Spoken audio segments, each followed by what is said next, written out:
राजू, धन्यवाद दिलेल्या माहितीसाठी। आणि यानंतर राज्याच्या राजकारणातली या घडीची सगळ्यात मोठी बातमी, शरद पवार यांना भेटण्यासाठी वायबी चव्हाण सेंटरवरती आदिती तटकरे, मंत्री दिलीप वळसे पाटील, मंत्री हसन मुश्रीफ आणि छगन भुजबळ हे दाखल झालेले आहेत। राष्ट्रवादीतले हे प्रमुख चेहरे आहेत ज्यांनी अगदी 2 आठवड्यांपूर्वी अजित पवार यांच्यासोबत मंत्रिपदाची शपथ घेत जे सत्तेमध्ये सहभागी झाले होते, राष्ट्रवादीतून बंड करून ते बाहेर पडले होते आणि आता हेच सगळे नेते शरद पवार यांच्या भेटीसाठी पोहोचलेले आहेत।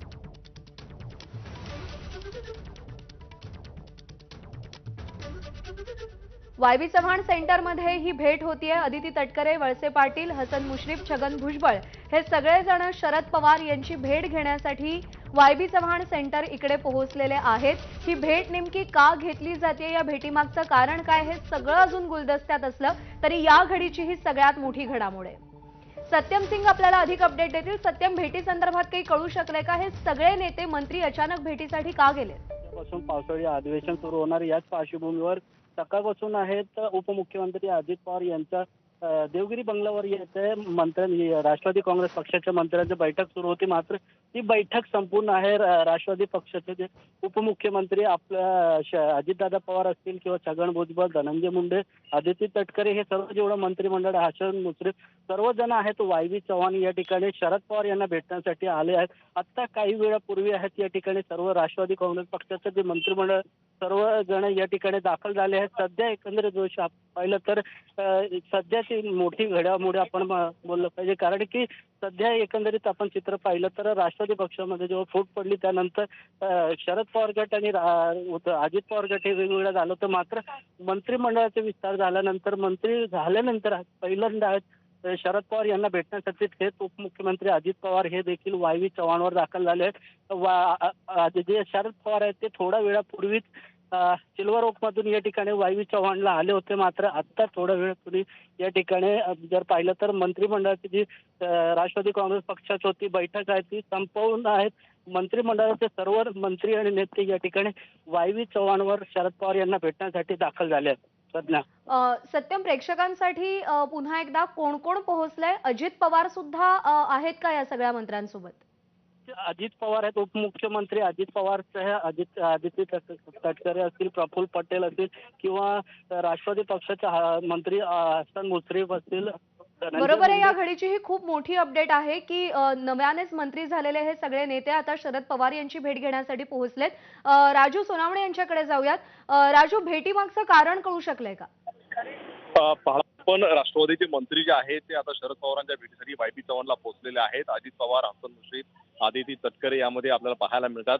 सगळ्यात महत्त्वाचं म्हणजे उद्यापासून अधिवेशन आहे आणि याच पार्श्वभूमीवरती ही भेट अतिशय महत्त्वाची मानली जाते। खरं तर या सगळ्या मंत्र्यांनी जे आहे ते शपथविधी घेतल्यानंतर यामध्ये नेमकं जे आहे ते यांची भूमिका काय आहे, शरद पवारांची जे आहे ते शरद पवारांचं स्पष्ट केलेलं होतं की माझा कुठल्या प्रकारचा फोटो जो आहे ते वापरण्यात येऊ नये अशा प्रकारचं शरद पवारांनी सांगितलेलं होतं।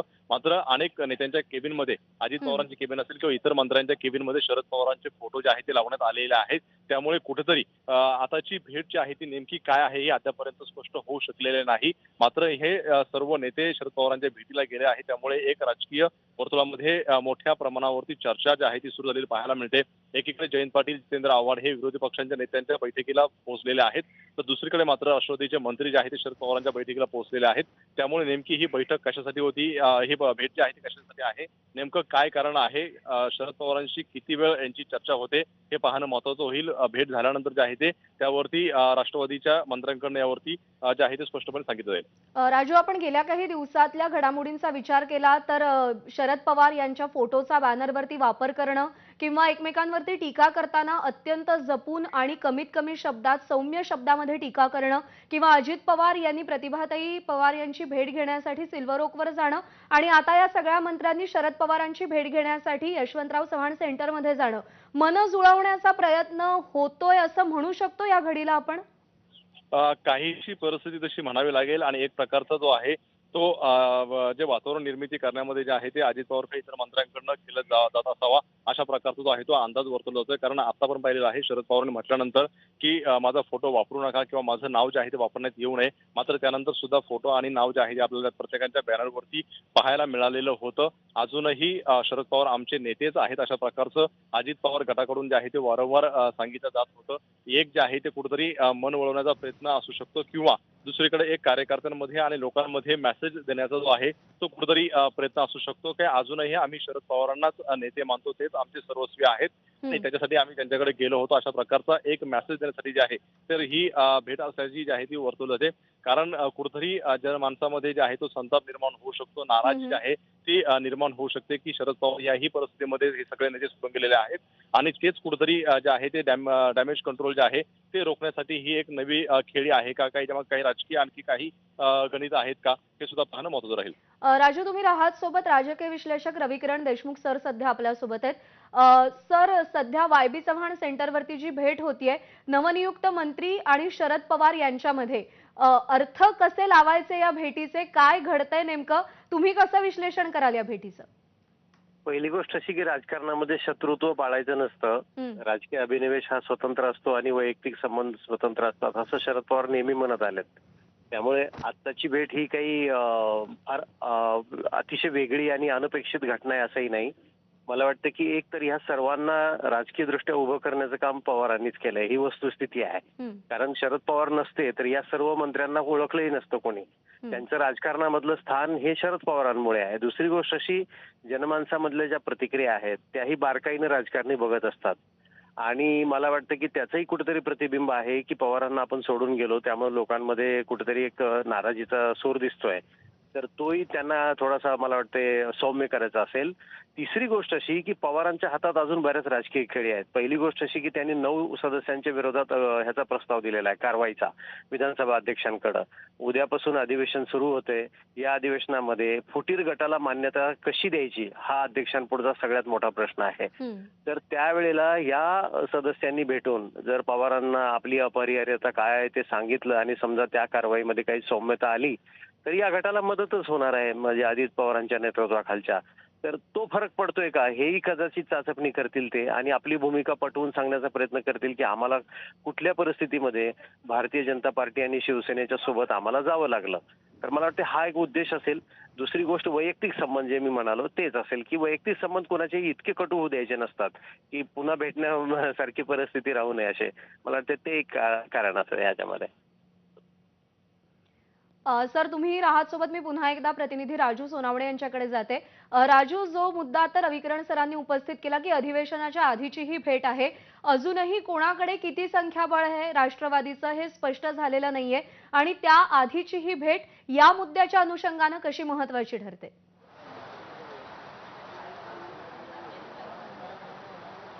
अगदी बरोबर आहे. रविकिरण सरांनी ज्या प्रकारे सांगितलं आहे की राजकीय कटुता ठेवायची नाही आणि त्याच अनुषंगाने ही भेट जी आहे ती असण्याची शक्यता नाकारता येत नाही. हे सर्व राष्ट्रवादीचे मंत्री जे आहेत ते शरद पवारांच्या भेटीसाठी गेलेले आहेत. कुठंतरी एक प्रकारे जो मेसेज लोकांमध्ये आहे की शरद पवारांनी ज्या लोकांना उभं केलेलं आहे तीच लोक जे आहेत ती शरद पवारांची साथ सोडून गेली अशा प्रकारचं जे आहे ते लोकांमध्ये एक प्रकारचा मेसेज जो आहे तो पसरवण्यामध्ये अनेक नेत्यांच्या भाषणामध्ये आपल्याला पाहायला मिळते आणि कुठंतरी हाच मेसेज जो आहे का अजूनही आमचेच नेते शरद पवार आहे, सर्वस्व जे आहे ते शरद पवारच आहे आणि आम्ही त्यांच्या भेटीला गेलेलो होतो. त्यांचं मन जे आहे ते वळवण्याचा प्रयत्न केलेला होता. आम्ही विकासाच्या बाजूने गेलेलो आहोत आणि त्यांनी सुद्धा आमच्या सोबत यावा, त्यांचे आशीर्वाद आमच्यासोबत असावेत असं आपण पहिल्या दिवसापासून जे आहे ते ऐकायला मिळत होतं आणि आता सुद्धा त्याच भूमिकेतून ही भेट असण्याची जी आहे ती शक्यता वर्तवली जात आहे. हे सगळे मंत्री जे आहेत ते आता शरद पवारांच्या भेटीला गेलेले आहेत. शरद पवार यांना किती वेळ भेटतायत, नेमकी काय चर्चा होते, हे सगळं जे आहे ते भेटीनंतर स्पष्ट होणार आहे. मात्र कुठंतरी एक प्रकारची जे आहे ती अजित पवार आणि शरद पवारांमध्ये दोन जे आहे ते गट पडलेले जे आहे ते स्पष्ट होत आहे आणि ती कटुता कमी करण्यासाठी किंवा लोकांमध्ये जो चुकीचा मेसेज जात आहे तो कमी करण्यासाठी हा प्रयत्न आहे का, ही सुद्धा चर्चा होताना आपल्याला पाहायला मिळते. राजू, या सगळ्यामध्ये छोटासा प्रश्न असा आहे की भेटीचं निमंत्रण दिलं गेलंय, भेटीसाठी बोलावलं गेलंय की हे सगळे नेते आणि मंत्री स्वतःहून भेटीसाठी गेले?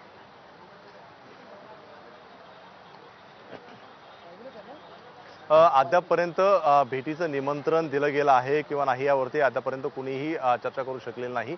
कदाचित भेटीचं निमंत्रण नसावा, मात्र ज्या प्रकारे आपण म्हणतोय की कटुता नसावा किंवा त्या जे आहे त्यांचं मन वळवण्याचा एक प्रकारचा जो प्रयत्न आहे तो करण्यासाठी हे सगळे नेते जे आहेत ते स्वतःहून गेल्याची जी आहे ती चर्चा आता सुरू आहे. अद्यापर्यंत शरद पवार असतील किंवा या सगळ्या मंत्र्यांकडून अधिकृत कुठल्या प्रकारची भूमिका आलेली नाही की स्वतःहून गेलेले आहेत की शरद पवारांनी बोलवलेलं आहे ते काही वेळामध्ये स्पष्ट होणार आहे. मात्र कुठेतरी हे मंत्री जे आहेत हे अजित पवारांसह इतर नेते जे आहेत ते स्वतःहून गेले असल्याची चर्चा जी आहे ती सुरू आहे. त्यामुळे काही वेळामध्ये स्पष्ट होईल की नेमकं भेटीची वेळ मागितली होती का शरद पवारांकडे, हे सगळं या भेटीनंतर स्पष्ट होणार आहे. बरोबर आहे. त्यामुळे या घडीची हीच सगळ्यात मोठी बातमी आहे की राष्ट्रवादीचा जो फुटीर गट होता, जे बंड करून सगळेजण बाहेर पडलेले होते, ज्यांनी मंत्रिपदाची शपथ घेतली, ते सगळे नेते, ते सगळे मंत्री अधिवेशनापूर्वी शरद पवार यांची भेट घेण्यासाठी वाय.बी. चव्हाण सेंटरवरती पोहोचलेले आहेत. भेटी नेमक्या का घेतल्या जात आहेत, भेटीचा तपशील काय हे अजूनही गुलदस्त्यात आहेत. पण शरद पवार यांना भेटण्यासाठी अदिती तटकरे, दिलीप वळसे पाटील, हसन मुश्रीफ, छगन भुजबळ, सुनील तटकरे, अजित पवार, प्रफुल्ल पटेल, संजय बनसोडे हे सगळे नेते, हे सगळे मंत्री सध्या वाय.बी. चव्हाण सेंटरवरती पोहोचलेले आहेत. उद्यापासून अधिवेशन सुरू होत आहे. अर्थात कायदेशीर प्रक्रिया सुद्धा यामध्ये अत्यंत महत्त्वाची आहे. अजूनही आकडा स्पष्ट झालेला नाहीये की कोणते आमदार अजित पवारांसोबत आहेत आणि कोणते आमदार शरद पवारांसोबत आहेत. कोणाहीकडून अजूनही अधिकृत आकड्याची घोषणा केली जात नाहीये. त्यामुळे अधिवेशनाच्या दृष्टीनं जी महत्त्वाची बाब आहे त्या संदर्भात या भेटी दरम्यान चर्चा होते का हेही पाहावं लागेल. रविकिरण देशमुख सर यांच्याकडे आपण पुन्हा एकदा जाऊयात. सर, धक्का तंत्र किंवा अनपेक्षित राजकारण हा शरद पवारांच्या राजकारणाचा USP आहे. तशीच काहीशी बीज या भेटीमध्ये पेरली जात आहेत असं वाटतंय? हो, अगदी बरोबर आहे. कारण पवार हे विधिमंडळ कामकाजाच्या बाबतीत निष्णात आहेत. त्यांना विधिमंडळाचं कामकाज, तिथले नियम, तिथल्या वेगवेगळ्या पद्धती, तिथले कायदे याचं अतिशय बारीक ज्ञान आहे. आजही महाराष्ट्राच्या राजकारणात स्वतःला मी समजणारे लोक यांना पवार ठरवलं तर जेरीला आणू शकतात. कारण त्यांना जेवढा अनुभव आहे तेवढा आज कुणालाच नाही. हे तर निर्विवाद सत्य आहे. दुसरी गोष्ट अशी की कळीचा मुद्दा हा आहे की विधिमंडळामध्ये स्वतंत्र राष्ट्रवादीला जी मान्यता मिळवायची आहे, आमचा गट हा खरा गट आहे म्हणून, ती प्रक्रिया दिसते एवढी सोपी नाही. कारण तसं असतं तर राष्ट्रवादी काँग्रेसचे किती आमदार अजित पवार यांच्या नेतृत्वाखाली भाजपकडे गेले, सरकारमध्ये सामील झाले, याचा आकडा आणि त्यांची नावं याची अधिकृत यादी मागेच प्रसिद्ध झाली असती. ती आजही प्रसिद्ध केली जाऊ शकत नाही किंवा होत नाही. याचा अर्थ असा की बऱ्याचशा बाबी अजून स्पष्ट झालेल्या नाहीत. कारण नेत्यांचे दावे आहेत. कोणी म्हणतं आमच्याकडे 44-45 आमदार आहेत, कोणी म्हणतं 35 आहेत. पण हा नेमका आकडा किती आहे? पवारांनी मला वाटतं वेट अँड वॉचची भूमिका घेतली. कारण आपण पाहतोय की येवल्याच्या सभेनंतर ते फारसं काही बोलत नाही आहेत. ते फारसं काही बोलत नाहीत आणि पवार जेव्हा मौन धारण करतात तेव्हा काहीतरी भयंकर काहीतरी चाललेलं असतं त्यांच्या पातळीवर, असं महाराष्ट्रानं अनेकदा अनुभवलेलं आहे. त्यामुळं उद्याच्या अधिवेशनामध्ये ठाकरे गटापेक्षा त्यांचा गट नेमके काय मुद्दे उपस्थित करतो, कायदेशीर मुद्द्यावर कुठे कीस पाडला जातो, जयंत पाटील असतील किंवा त्यांच्या गटाचे जे दुसरे सदस्य आहेत ते काय नेमकी भूमिका घेतात, याच्यावर विधिमंडळाच्या अधिवेशनाचा पूर्ण रोख ठरणार आहे पुढचा. आज उद्याचं अधिवेशन हे असं कोणाचा तुम्हाला नेमकी फोन आलाय, कोणी बोलवलं? सर, थोडंसं थांबवते. जयंत पाटील सध्या बोलतात. कोणी नेमकं तुम्हाला बोलवलेलं आहे? कोणाचा फोन होता? मला सुप्रिया ताईंचा फोन आला. त्यांनी मला लवकर येऊन बोलायला तिथं चव्हाण सेंटरला बोलवलंय. मी निघालोय आता. शरद पवारांची वेळ मागितली होती किंवा शरद पवारांनी जे आहे ते त्यांना आमंत्रित केलं होतं भेटीसाठी? कुणाला? राष्ट्रवादीचे जे काही मंत्री आता भेटायला गेले अजित पवार कुठे गेले? वाय.बी. चव्हाणला. मला काय कल्पना नाही.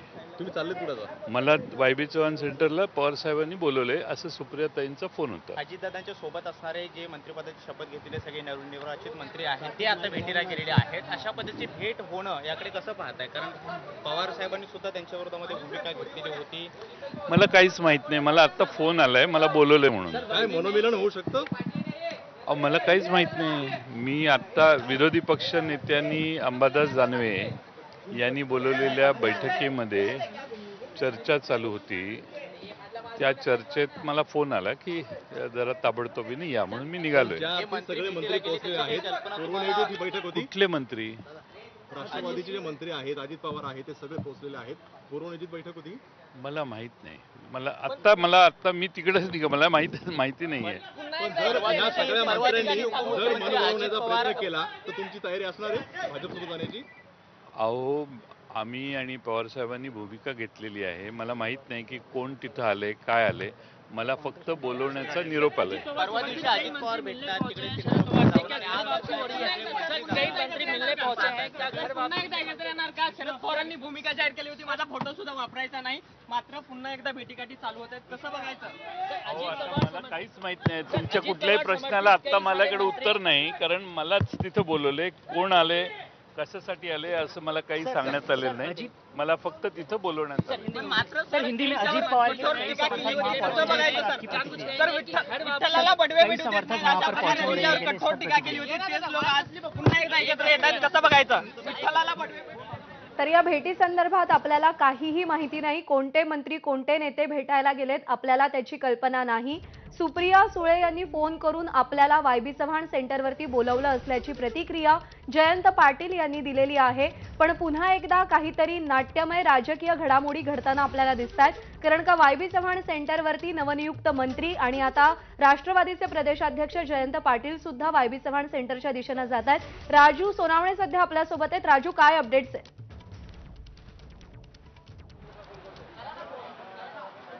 पाहतोय आपण एकीकडे राष्ट्रवादीचे मंत्री जे आहेत ते शरद पवारांच्या भेटीला गेलेले आहेत आणि दुसरीकडे जे प्रदेशाध्यक्ष जयंत पाटील आहेत ते या बैठकीतून तात्काळ बाहेर पडलेले आहेत आणि वायबी चव्हाणला निघालेले आहेत. सुप्रिया सुळे यांचा फोन आला म्हणून मी त्या ठिकाणी पोहोचलो असं सांगितलं गेलेलं आहे. पाहतोय आपण जितेंद्र आव्हाड सुद्धा तात्काळ निघालेले आहेत. त्यामुळे मोठ्या घडामोडी म्हणाव्या लागतील. एकतर विरोधी पक्षांची जी आहे ती बैठक सुरू होती. या बैठकीमध्ये जयंत पाटील, जितेंद्र आव्हाड हे जे आहे ते उपस्थित होते. मात्र जसे हे सगळे अजित पवार आणि इतर मंत्री वायबी चव्हाणला पोहोचलेले आहेत ते तात्काळ सर्व मंत्र्यांसहित जे आहे ते हे तात्काळ वायबी चव्हाणला निघालेले आपल्याला पाहायला मिळतात. जयंत पाटील पोहोचलेले होते. आता जितेंद्र आव्हाड सुद्धा या ठिकाणी पोहोचलेले आपल्याला पाहायला मिळतात. त्यामुळे अधिवेशनाच्या पूर्वीच एक मोठ्या घडामोडी ज्या आहेत त्या घडताना आपल्याला पाहायला मिळतात. कारण जर कुठल्याही प्रकारचं जर हे बैठक जर नियोजित नसती तर साहजिकच आहे या ठिकाणी जयंत पाटील असतील, जितेंद्र आव्हाड हे सुद्धा या ठिकाणून निघालेले आहेत. त्यामुळे एक काहीतरी मोठी घडामोड जी आहे ती राष्ट्रवादीमध्ये होण्याची दाट शक्यता जी आहे ती वर्तवली जाते. आता जयंत पाटील, जितेंद्र आव्हाड हे आता वायबी चव्हाणला पोहोचत आहेत. राष्ट्रवादीचे मंत्री अजित पवार आणि इतर मंत्री जे आहेत ते पोहोचलेले आहेत. त्यामुळे नेमकी काय चर्चा होते हे सुद्धा पाहणं महत्त्वाचं राहणार आहे. राजू, आपण जर पाहिलं असेल तर जेव्हा या सगळ्यांनी मंत्रिपदाची शपथ घेतली त्याआधी सुद्धा देवगिरी बंगल्यावरती एक महत्त्वाची बैठक झालेली होती आणि आता या भेटीच्या आधी सुद्धा देवगिरीवरती एक महत्त्वाची बैठक आज झाली. आजच्या बैठकीमध्ये नेमकं असं काय झालं की त्यानंतर लगोलग ही भेट होतीये?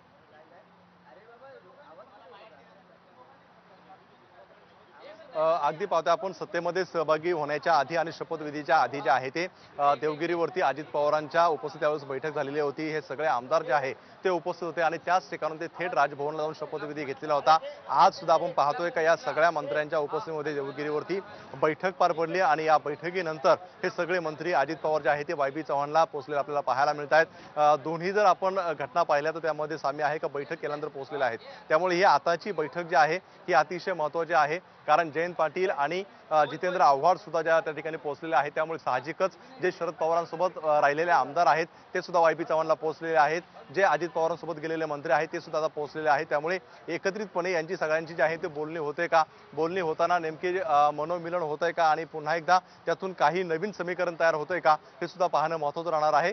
शरद पवार वायबी चव्हाणला पोहोचल्यानंतर हे सगळे राष्ट्रवादीचे मंत्री पोहोचलेले आहेत आणि आता विधान भवनातून सुद्धा हे सगळे राष्ट्रवादीचे शरद पवारांसोबत असलेले जयंत पाटील असतील किंवा जितेंद्र आव्हाड हे सुद्धा बैठकीतून तातडीने निघालेले आहेत आणि थोड्याच वेळामध्ये वायबी चव्हाणला पोहोचत आहे. त्यामुळे या बैठकीमध्ये नेमकं काय होतंय, पुन्हा एकदा नवीन समीकरण काही जन्माला येते का हे सुद्धा पाहणं महत्त्वाचं राहणार आहे. बरोबर आहे राजू, आपण वैयक्तिक कटुतेबद्दल बोललो होतो की शरद पवार हे कधीही वैयक्तिक कटुता बाळगत नाहीत. पण आता या भेटीनंतर राजकीय कटुता सुद्धा कमी करण्याचा प्रयत्न होणार आहे का या प्रश्नाचं उत्तर घ्यायला येते. सध्याची अपडेट अशी आहे की जयंत पाटील हे वायबी चव्हाण सेंटरवरती पोहोचलेले आहेत. त्यांच्या मागोमाग जितेंद्र आव्हाड सुद्धा वायबी चव्हाण सेंटरच्या दिशेने रवाना झालेत. जेव्हा राष्ट्रवादीमध्ये एक खूप मोठं बंड झालं त्याच्यानंतर जितेंद्र आव्हाड यांच्या खांद्यावरती विरोधी पक्षनेते पदासोबतच राष्ट्रवादीच्या प्रतोद पदाची जबाबदारी सुद्धा देण्यात आलेली होती. राष्ट्रवादीचे सध्याचे दोन महत्त्वाचे नेते अर्थात प्रदेशाध्यक्ष जयंत पाटील आणि प्रतोद असलेले जितेंद्र आव्हाड हे वायबी चव्हाण सेंटरमध्ये पोहोचतायत.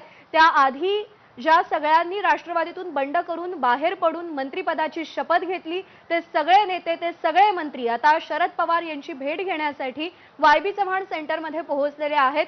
सध्या राजकीय घडामोडींना पुन्हा एकदा वेग आलाय. एक नाट्यमय घडामोड आपल्याला होताना दिसतेय. देवगिरी निवासस्थानी बैठक झाल्यानंतर हे सगळे मंत्री, हे सगळे नेते, ज्याच्यामध्ये उपमुख्यमंत्री अजित पवार यांचाही समावेश आहे, शरद पवार यांची भेट घेण्यासाठी पोहोचलेले आहेत. येवल्यातल्या सभेनंतर शरद पवार यांनी कोणतंही वक्तव्य केलेलं नव्हतं, कोणतंही राजकीय वक्तव्य केलेलं नव्हतं. त्यामुळे आता या भेटीनंतर नेमकं काय नवं समीकरण महाराष्ट्रासमोर येतं, राजकारणामध्ये नेमक्या काय उलथापालथी घडतात आणि त्याचा उद्यापासून सुरू होणाऱ्या अधिवेशनावर नेमका काय परिणाम होतो, या सगळ्याकडे महाराष्ट्राचं लक्ष असेल. या घडीची सगळ्यात मोठी बातमी, सगळ्यात मोठी अपडेट, वायबी चव्हाण सेंटरवरती राष्ट्रवादीच्या प्रमुख नेत्यांसोबतच नवनियुक्त मंत्र्यांची शरद पवार यांच्यासोबत भेट होतीये. त्यामुळे आता नेमकं काय घडणार याची उत्सुकता शिगेला पोहोचलेली आहे. भेटीमध्ये नेमकं काय होतंय, भेट कशासाठी घेण्यात आली आहे याचे तपशील अजूनही गुलदस्त्यात आहेत. पण अर्थात ही साधी किंवा सदिच्छा भेट नाही, यामध्ये नक्कीच खूप मोठी राजकीय घडामोड दडलेली आहे. त्यामुळे या भेटीनंतर माध्यमांना प्रतिक्रिया देत असताना नेमकं कोणी काय भाष्य करतं का हे पाहावं लागेल. सगळ्यात महत्त्वाचा मुद्दा हा आहे की ज्यावेळी उद्यापासून विधिमंडळाचं अधिवेशन सुरू होईल त्यावेळी फुटीर गटाला मान्यता देण्याचं एक खूप मोठं कायदेशीर आव्हान सोबत असणार आहे. अजूनही अजित पवार किंवा शरद पवारांच्या वतीनं आपल्या बाजूने नेमके किती आमदार आहेत हे अधिकृतरित्या जाहीर करण्यात आलेलं नाही. त्यामुळे कायदेशीर कारवाईपासून बचावासाठी काही प्रस्ताव एकमेकांसमोर ठेवले जातात का या बैठकीदरम्यान हेही पाहावं लागेल.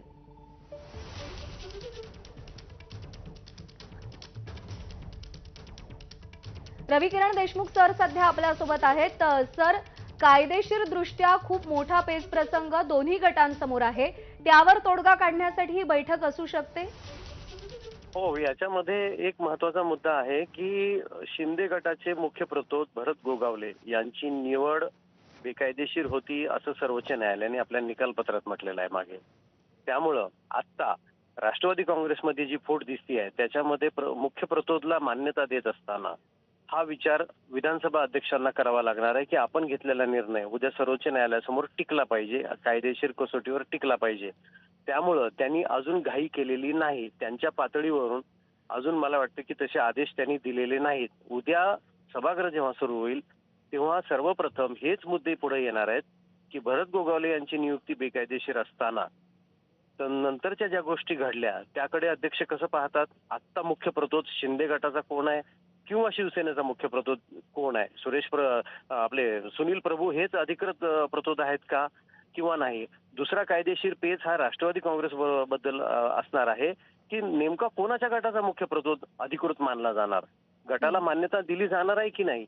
आणि सर्वोच्च न्यायालयाचा निकाल हा समोर असल्यामुळं विधानसभा अध्यक्षांना हे सगळं लक्षात घेऊन निर्णय द्यावे लागणार आहेत. त्यामुळे उद्यापासून सुरू होणाऱ्या अधिवेशनामध्ये जनहिताच्या प्रश्नापेक्षा सर्वात जास्त चर्चा होईल ती याच प्रश्नांची होईल अशी भीती आता आहे. कारण संपूर्ण अधिवेशन हे राजकीय कुरघोडीवरच आधारित असणार आहे की काय अशी चिन्ह आता दिसायला लागलेली आहेत. आणि मला वाटतं आता शरद पवार यांना भेटायला जाण्यामागे राष्ट्रवादी काँग्रेसच्या मंत्र्यांचा हाच हेतू असेल की आम्ही ज्येष्ठांचे आशीर्वाद म्हणून घ्यायला आलेलो आहोत, आम्हाला आशीर्वाद द्या, आम्हाला वेगळी राजकीय भूमिका घ्यावी लागली. आणि आशीर्वाद कशा प्रकारचे असतील शरद पवारांचे, कारण पवार हे राजकारणामध्ये निष्णात आहेत. त्यांनी आपल्या पातळीवर वेगळा मेसेज लोकांमध्ये जाऊ नये म्हणून तात्काळ जयंत पाटील यांना बोलावून घेतलेला आहे. कारण आज मैदानामध्ये लोकांमध्ये जाऊन जयंत पाटील हेच पक्षाची भूमिका मांडतायत, उद्या विधानसभेमध्ये जयंत पाटील हेच त्यांच्या बाजूने बोलणार आहेत. तर अशा वेळेला आपल्या पक्षाचा प्रदेशाध्यक्ष या बैठकीला गैरहजर असला तर एक वेगळा संदेश जाईल आणि त्यातून वेगळीच चर्चा सुरू होईल. हे हुशार आहेत पवार, त्यांनी ओळखलं आणि तात्काळ त्यांनी संदेश पाठवला की जयंत पाटील यांना पाचारण करा. आणि त्यानंतर जितेंद्र आव्हाड यांची मुख्य प्रतोद म्हणून त्यांच्याकडून नियुक्ती झालेली आहे, त्यांनाही त्यांनी बोलावून घेतलेलं आहे. त्यामुळं राष्ट्रवादीचं राजकारण हे इतर पक्षांपेक्षा काय वेगळं असतं हे बऱ्याचदा आपल्याला बघायला मिळतं. ते कुणाला अयोग्य वाटतं, कुणाला योग्य वाटतं, हा ज्याचा त्याचा प्रश्न आहे. परंतु यातून काय निघेल आजच्या बैठकीतून यावर अधिवेशनाचं पुढचं भवितव्य आणि राष्ट्रवादी काँग्रेसचा नेमका सहभाग सरकारमधला या दोन्ही गोष्टीचा थोडाफार तरी याबाबत स्पष्टता येईल असं मला वाटतं. सर, आपण कायम म्हणतो की politics is all about hopes and scopes. जर आपण शक्यतांचा विचार केला तर या आधी सुद्धा शरद पवारांनी अनेकदा भाजप सोबत जाण्याचं सूतोवाच केलंय, भाजपला सत्ता स्थापनेसाठी बाहेरून पाठिंबा दिलाय, अशा अनेकदा चर्चा घडल्यात. ही भेट त्याची नांदी म्हणता येईल. हो, भाजपला पाठिंबा तर वेळोवेळी राष्ट्रवादीने याच्या आधी पण दिलाय, तो कुणीही नाकारू शकत नाही. पक्षाची भूमिका म्हणून बाहेर बोलणं वेगळं आणि प्रत्यक्षात विधिमंडळामध्ये किंवा सरकारला आतून सहानुभूती दाखवणं आणि पाठिंबा देणं ह्या दोन गोष्टी वेगळ्या आहेत. राजकीय चाणाक्षपणा आणि धूर्तपणा यालाच म्हणतात. आणि तो वेळोवेळी राष्ट्रवादीने दाखवलाय. राष्ट्रवादीने 4-5 वेळा चर्चा केली भाजपसोबत, हे कधी नाकारलेलं नाहीये सरकार स्थापन करण्यासाठी. पण सरकार स्थापन करण्याची चर्चा करणं आणि प्रत्यक्ष सरकारमध्ये सहभागी होणं या दोन भिन्न बाबी आहेत. राष्ट्रवादीच्या एका गटाला वाटलं की ही चर्चा अनएंडिंग होत चालली आहे, म्हणजे ह्याला काही शेवटच नाहीये, आम्ही चर्चाच करत राहतोय, त्यापेक्षा एकदा थेट आपण सहभागीच होऊन जाऊ. म्हणून अजित पवार यांच्या नेतृत्वाखालचा गट सरकारमध्ये सहभागी झाला. परंतु शरद पवार यांच्या समोर बाकीचे काही राजकीय पेच आहेत की ज्याच्यामुळे कदाचित त्यांनी हा विचार केला की भाजपसोबत प्रत्यक्ष सत्तेत जाणं म्हणजे स्वतःच्या राजकीय अस्तित्वाबद्दलचा फेरविचार करणं हा आहे. म्हणून बहुतेक त्यांनी आजवर हा विषय चर्चेपुरताच मर्यादित ठेवलेला दिसतो. त्यामुळे आज महाराष्ट्राच्या राजकारणामध्ये शिवसेनेनंतर आपल्याला असं वाटत होतं की शिवसेनेमधली फूट हाच महाराष्ट्राच्या चर्चेचा केंद्रबिंदू राहील. तो तसा न राहता आता राष्ट्रवादी काँग्रेस राहील. कारण राष्ट्रवादी काँग्रेस ही भाजपला आवडणारी म्हणून फोर्स म्हणून काम करणार आहे का भाजपच्या विरोधामध्ये उभे राहणार आहे, हे निश्चित. दोन मुद्दे आज निकाली निघतील. हा प्रश्न आहे. सर, मनापासून आभार, तुम्ही या संपूर्ण घटनेचं सविस्तर विश्लेषण केलं त्याबद्दल. आणि आपले प्रतिनिधी राजू सोनावणे आणि सत्यम